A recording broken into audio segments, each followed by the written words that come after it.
అమరావతి ఉంటే మంచిదండి. అమరావతి ఏంటంటే అటు విశాఖపట్నానికి ఇటు మన తెలంగాణకి మధ్యలో ఉంది కాబట్టి ప్రయాణికులకు కూడా ఒక 7 అవర్స్ 8 అవర్స్ పడుద్ది కాబట్టి రాజధాని అమరావతి అయితేనే ఎక్సలెంట్గా ఉంటుంది ప్రయాణం చేయటానికి. అటు చివరైనా ఇటు చివరైనా కనీసం 18-20 గంటలు పడుతుంది జర్నీ. అప్పుడు ఇక్కడ నుంచి అక్కడ చివరికి పోతే అప్పుడు చీకటి పడిద్ది, పని చేసుకోలేము. అక్కడ ఇక్కడికి వచ్చేలా ఇక్కడ చీకటి పడిద్ది, పని చేసుకోలేము. అందుకని మన అమరావతి పెడితే ప్రయాణం చేయడానికైనా మన వర్క్ ఏమైనా ఫైల్స్ పని చేసుకోవటానికైనా వండర్ఫుల్గా ఉంటుంది అమరావతి అయితే.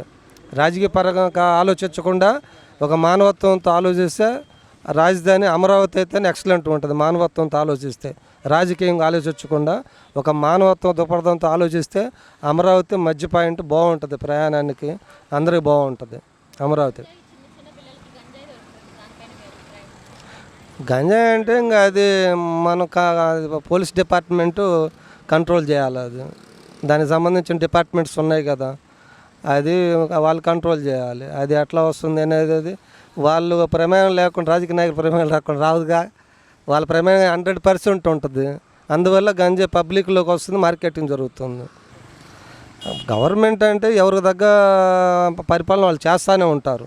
పరిపాలన అనేది ఆయన వర్షంలో ఆయన చేస్తాడు, ఈయన వర్షంలో ఏం చేస్తారు, ఎవరి అభిప్రాయాలు వాళ్ళకు ఉంటాయి. రాజకీయంగా ఏంటంటే వాళ్ళ అభిప్రాయం ఆయన వీళ్ళ పార్టీ బలపడతానికి ఈయన ఆలోచించుకొని చేసుకుంటాడు. వాళ్ళ పరిపాలన ఆయనకు తగ్గట్టు వాళ్ళు చేసుకుంటారు. ఎవరు ఓటు బ్యాంక్ వాళ్ళు గట్టిగా చేసుకుంటారు. ఇది 100% గ్యారెంటీ.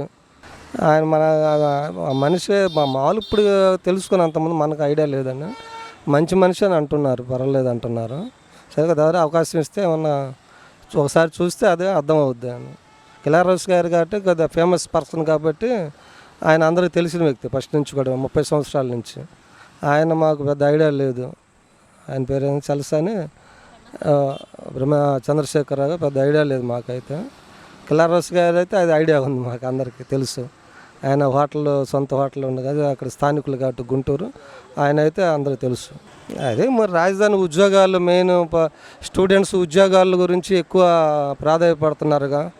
ఉద్యోగాల సమస్య తీరిస్తే బాగుంటుంది.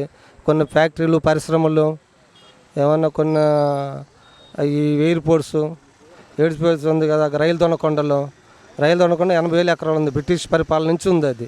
ఆ బ్రిటిష్ పరిపాలన నుంచి ఉన్న ఆ విమానాశ్రయాన్ని అభివృద్ధి చేస్తే కనీసం ఒక 1000 మంది 2000 మందికి ఉద్యోగ అవకాశాలు అక్కడ ఉంటాయి.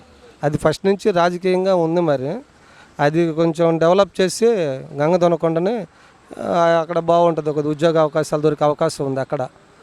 రైలు దొనకొండ అది బ్రిటిష్ వాళ్ళ పరిపాలన నుంచి ఉంది, 80,000 ఎకరం. ఆ 80,000 ఎకరం కూడా 10,000 ఎకరం అక్కడ ప్రజలు ఆక్రమించుకొని ఉన్నారు అక్కడ రైలు దొనకొండది. అది కొద్ది పునరుద్ధరణ చేస్తే అక్కడ కొంచెం ఉద్యోగాల అవకాశాలు బాగున్నాయి అక్కడైతే చూసుకోవచ్చు.